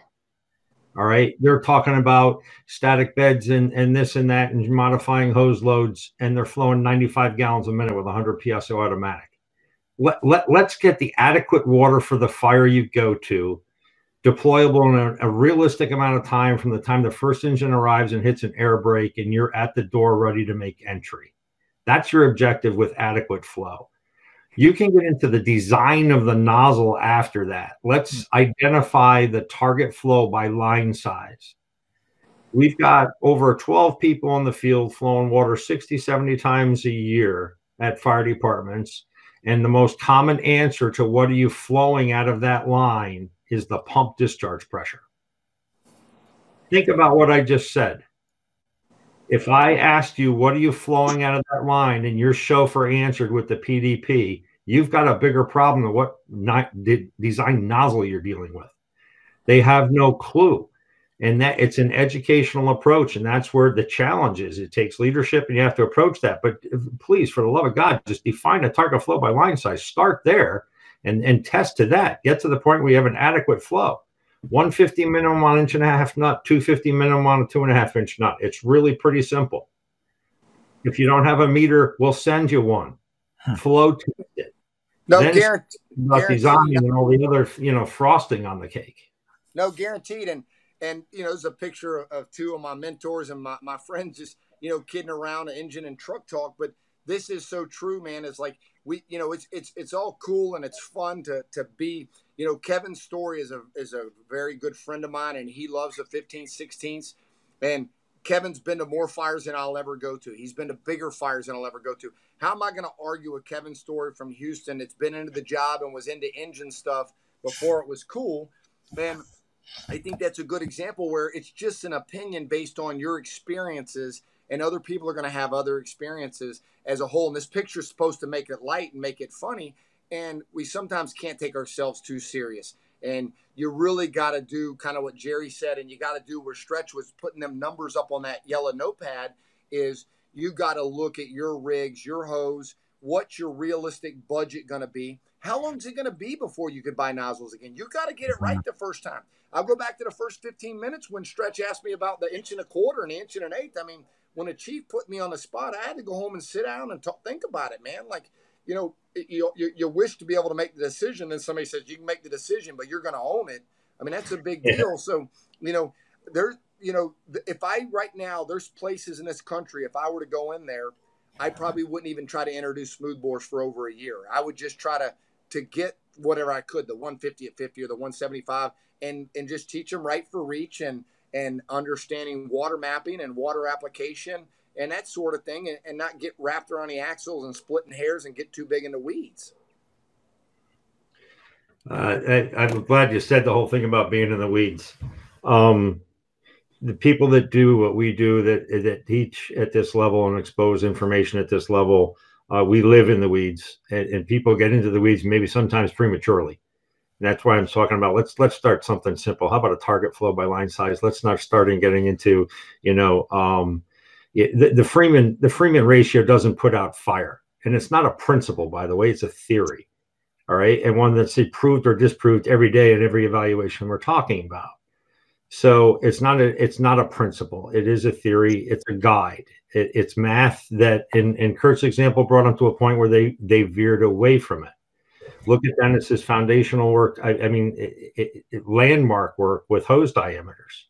We're operating outside of that ratio, and it's okay. It comes down to what an effective fire stream is for your fire, the type of fires you go to, and they're not radically that different unless you're transferring from municipal to industrial or some sort of other aspect of firefighting.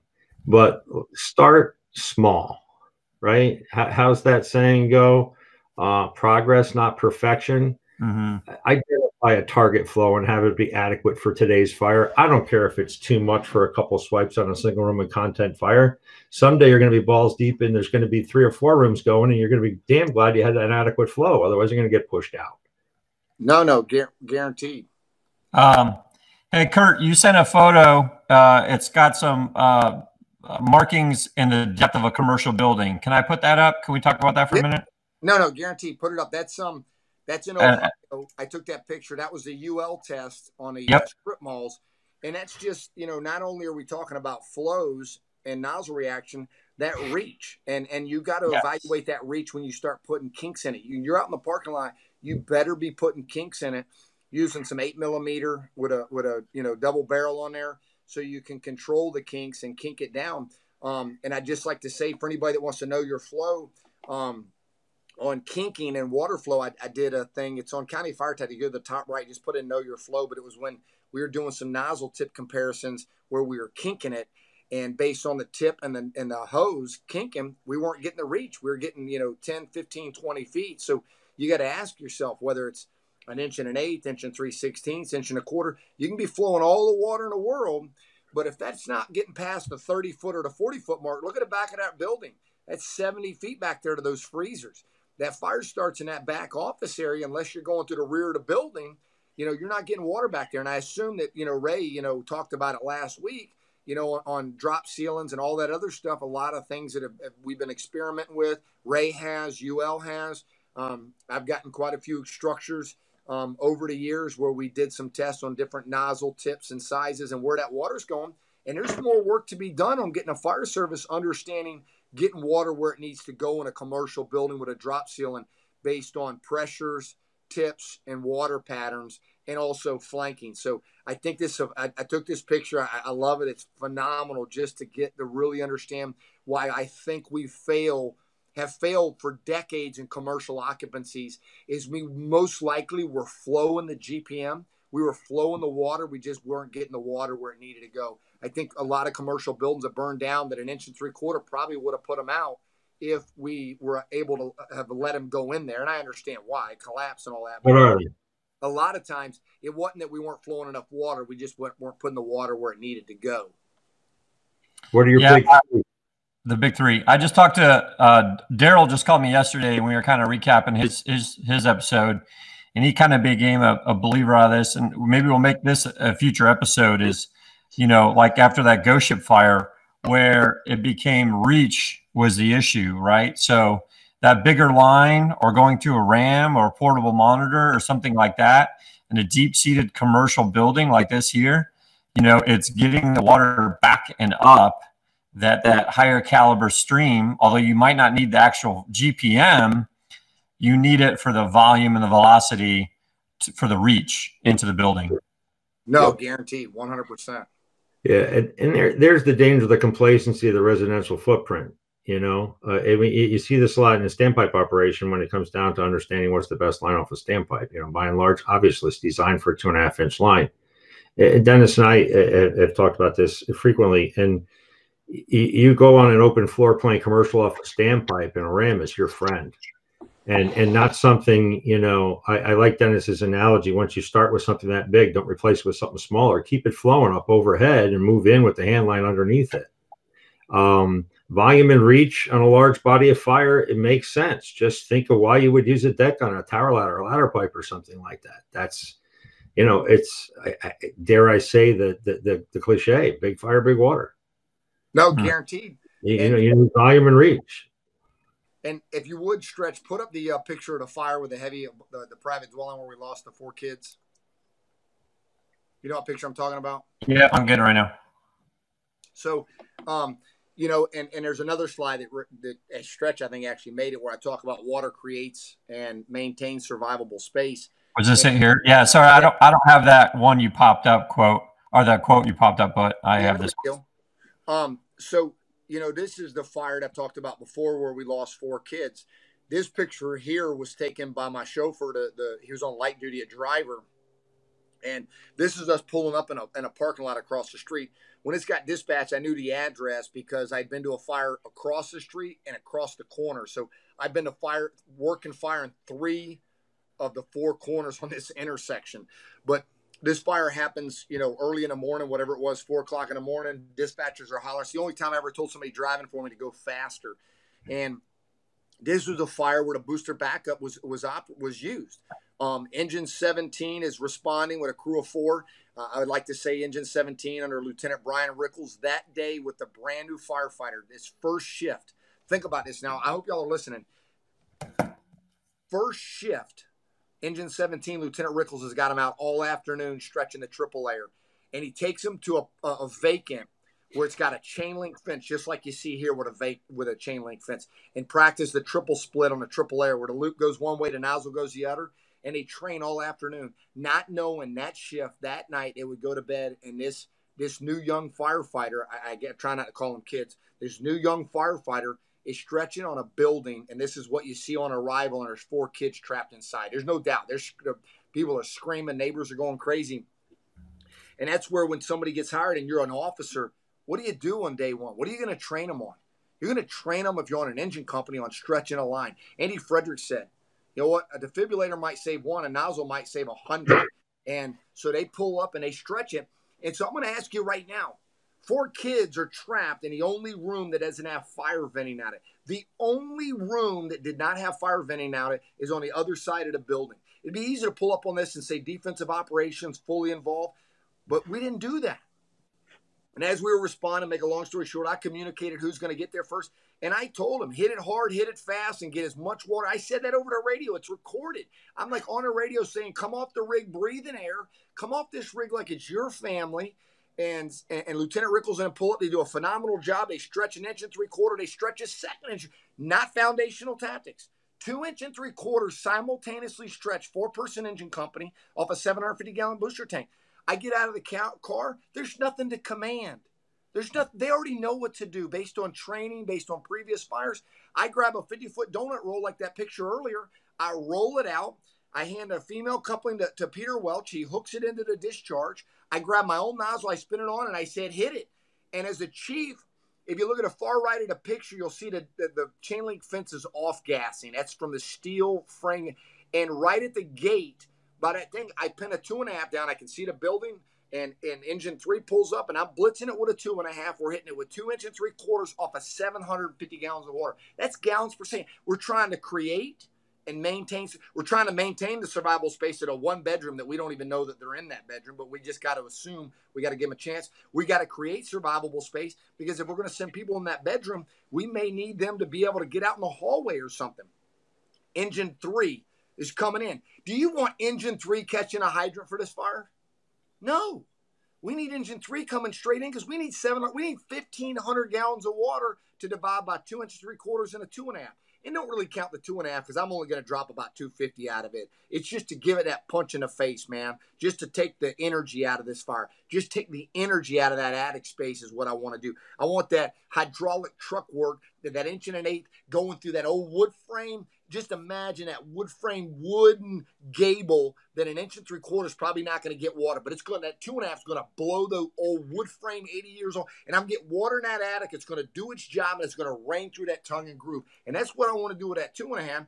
And in engine 3, which is called squad 3, is going to come straight in. The driver's going to drop that 75-foot feeder, give him another 750 gallons of water, and team is going to the officer and the firefighter are going to come off breathing air, and they're going to go down the Bravo side. And on the radio, I said, find any way to get in the building. That's where it's worth the risk. And those guys did a jam-up job. They found the only room that wasn't on. They got in there. Make a long story short, I don't want to get emotional about it, but they found those 4 kids. The oldest had picked the bed up, got the littlest one in first all the way against the wall, got the second to youngest against that one, the third youngest, and then the oldest laid down just like a mom or dad would to protect them. And they did what they needed to do to buy themselves as much time. It just wasn't in our cards that night. But you know what? We played that deck of cards. Lieutenant Rickles and his company played that deck of cards the day before with their training with that company over at Engine 17. Engine 3's company, Lieutenant Van Meter and them, it drilled and trained, and they listen to pulse point, and they run to the rig, and they do everything. And this was a night where, you know what, driving a little faster, knowing where you're going, and understanding water works and water saves lives is critical. Those kids, I can still see them tonight standing there at that window coming out. I can see the clean diapers. The EMS had 2 stretchers, not 1, 2 stretchers, and they loaded them up, and they did everything they could. And at the end of the day, they weren't burned at all. I want everybody to look at this picture. I don't know how many people are watching. I don't have a clue, but There's 4 kids that are in a bedroom and they could be alive. And they went in, they pulled them out. They weren't the first bit of burn. The smoke inhalation had got to them. And EMS worked them. They take them. And you know what? They didn't make it. But we know that everybody that night did what they could in relation to engine company operations. Water's what gave them a chance to vent in or search that room. If they did VES without water application, they'd have been shoved right out the window. So it was a combination of engine water application in combination with aggressive VES work. And I'll tell you, I don't know how we would have dealt with this fire if we'd have called it fully involved, if we didn't do the booster backup, if we didn't stretch them lines, we didn't do VES. I think this fire would haunt us a lot more if we didn't know that night, the next day, and the next thing that we knew looking at video, because we have video of this fire, we have pictures, we have the radio traffic, that every second we made the most of every second. We were as aggressive as we could. And that's something I want to get across to the viewers is that it's important to understand forcible entry. It's important to understand VES, truck work. But the American Fire Service in the future with today's fire growth, 3 minutes and 40 seconds, not 30 minutes, you better be good at stretching and operating a fire attack line. You better be good at weapon selection, understanding what your tank can and cannot do, what 2 tanks together can and cannot do. And you better not be scared of running out of water. What you better be scared about is the delay of water applications. And I'll leave it at that, is we cannot delay water application anymore. Fast water works, and we got to get to it. Well said. Well said. Yep. Ton of comments, all in theme with what we're talking about, which is great, and that's the nice thing about this type of format. The challenges I think everybody faces, we've seen a ton of them posted. The answer is real simple. You got to do your own work. That's it. The solution is going to be yours. And the bottom line is, if you take a shortcut, you'll probably get shortcutted on results. It's okay to be that firefighter that asks the questions. All due respect for ranking seniority. You don't get a choice as a line firefighter what gets put in your hand, but you still need to make it work every day. And there's nothing wrong with asking your boss, what's it flowing, and maybe get something going at the company level. That breeds, one firefighter has a little bit more knowledge, and then a company has more knowledge, and then multiple companies have more knowledge. And the next thing you know, you can change an organization. It does not happen quick on some jobs. Bottom line is, this is the American Fire Service, and the reality is sometimes you got to wait till somebody either retires or dies before you're going to get change. But that doesn't mean that's the time to start. You might want to get the work done ahead of time, because the window of opportunity for a change could be pretty damn quick. So do the work, be the dialed in firefighter. This is fun stuff. I think back to the 80s, we were fighting, trying to get bunker pants and get out of cotton duck and get hoods. So we stopped using skin to gauge temperature. It evolves, and it is an evolution. We love putting out our shirts. We weren't able to put one out for FDIC. I'm not going to tell you what we thought of, because we'll use it next year. But one of the ones we used was, it's a movement, not a moment. All right. Just be part of it. There's nothing wrong with being a dialed in firefighter and having your shit together. We don't treat our young well, by and large. For the most part in the fire service, that's changing too. I embrace that. When people ask a question, think of what Curt said about being that young firefighter that walked up to an Elkhart guy, and the guy paid attention to him, and he sent him some stuff to play with, and he completely changed his organization because of that. And look at the relationship he has with that company, and guys like us now. That's where it started. Pay attention to your people, get them to talk and listen to what they have to say. It's not an attack on your authority. It's interaction. There's a time for it. And there's a time that it shouldn't happen at a fire, but let's get that conversation up and going, especially when it relates to the couple weapons that actually keep us alive at a fire. No, guaranteed. And I got to throw out a little plug, water on the fire. Hopefully this coronavirus thing is over last week, Tuesday, Wednesday, Thursday of August. This year should be pretty huge. A large number of the COBC attendees will be coming to it, since we had to cancel COBC. And we'll be doing a lot of this weapon selection, hose and nozzle, you know, I think pretty much most of everybody that's doing these Wednesday night things are instructors and teachers there. So I'm excited in late August for all of us to get to do some more of our hose and knot, because we do it too. We play with what, you know, different experiments from UL and what's going on and what we're training on. So yeah, that's usually how we wrap these things, Curt, with kind of where can we find you, where can we learn more? You know, ConnieFireTactics.com. There's great stuff on there. There's articles, there's blog posts. I highly encourage you to check that out. On Facebook, CF Tactics, right? And then also on CF Tactics, and I'll actually post the link to the video that Brian Curt did it from our first episode. We did a really nice video on all the conference Curt does. So from Water on Fire to H-Rock, we highly recommend. It's really the only conference totally dedicated to high-rise operations. It's all the gurus, it's the names, it's the guys that just don't preach it. They've actually fought these fires and share their lessons learned. So any of the stuff that's going down at Pensacola Beach, you know, we've been behind since the beginning for a reason, and we keep coming back for a reason. So anything else you want to share with the crowd, Curt? Looks like you got almost 500 people here still watching. Yeah, the 7/8. That's where it's at right there. It's worth the risk. And courtesy of my boys at Elkhart, this is Nozzle 343, 7/8 right here. No, just, you know, it means a lot. Thanks for whoever signed on tonight. You're giving up your night, you know, to listen into this. I was excited about this, man. I really was excited about it. Just haven't been able to travel teach. I had to cancel a few of the Water on the Fire seminar conferences in Minnesota. You know, obviously I was going to do it at FDIC, and I had to cancel going up to Spartanburg. So we're going to reschedule all those dates. But I love talking about, you know, Water on the Fire, engine company operations, and just the fire service as a whole. Having to cancel command officer boot camp with it basically almost sold out and 200 spouses registered. I got really emotional. I had to stop one of my videos because I think I was more excited about it. But, you know, Water on the Fire is going to be the end of August. We have less than 100 spots that we're going to open up for that, just because we're given first dibs to all the COBC people that want to come to it. But a lot of engine stuff there. Anytime I can do anything for you, cftactics@gmail.com is my email, cftactics@gmail.com. Most of you got my phone number. But anything I can do, you know, right now, I apologize. People have been asking me about doing more doc videos and stuff, but I've been spending less than 30 minutes a day on social media. I get on this morning, I get on at night, but I'm using this coronavirus thing, man, to be home, be with the family, work in the yard, and get stuff done. But I still love the job as much as always. So if I can do anything, reach out. Jerry mentioned flow meters. I have numerous flow meters that Elkhart has provided with me over the years through the conferences and that.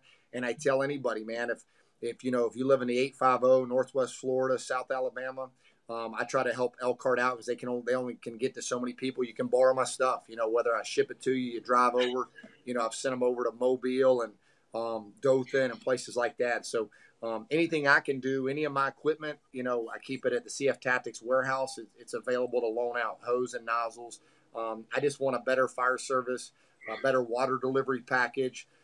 So for me, that's my objective, is when I retire, I feel like I made a difference and, you know, made it a safer place, and just carrying on what Andy was trying to do. That's it. That's awesome. Thanks so much, bro.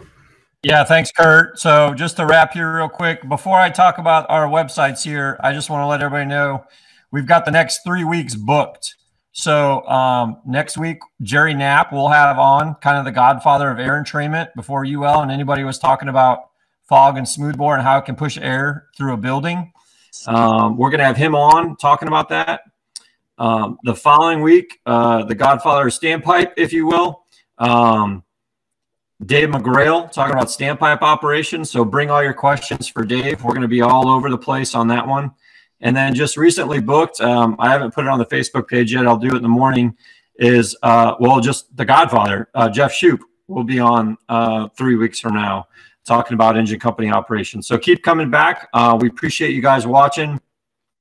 Again, if you missed part of it or you want to share this with someone, they will be on the YouTube channel tomorrow. So just go to Elkhart Brass's YouTube. You can find us on all the other social media platforms. My please, for TikTok followership. Again, we are, 5 weeks in at this point. I guarantee you've made a TikTok profile by now, and you've come and followed Elkhart Brass. All these Brass Tacks videos, obviously, you can find them at BrassTacksHardFacts.com. You go to ElkhartBrass.com for any sort of specs, technical info, things like that, see what's new. I will let you in on one little secret that not a lot of people know about the Brass Tacks series. That is that they are all also on Vimeo.com. So if you go to Vimeo and find Elkhart Brass's page, they are all there. Why is that a big deal? You can download them, okay? So we've had some people hit us up and say, hey, man, I want to put the split ball, full ball in a presentation. You know, I saw that in your show. How can I do that? Go to the Vimeo, and you can watch them all there, but you can also download them from Vimeo. So if you want to take a snippet, play it in the class, whatever it might be, you can jump on and do it there. And then lastly, we like to let everybody know that, Elkhart Brass, we're part of the Safe Fleet family.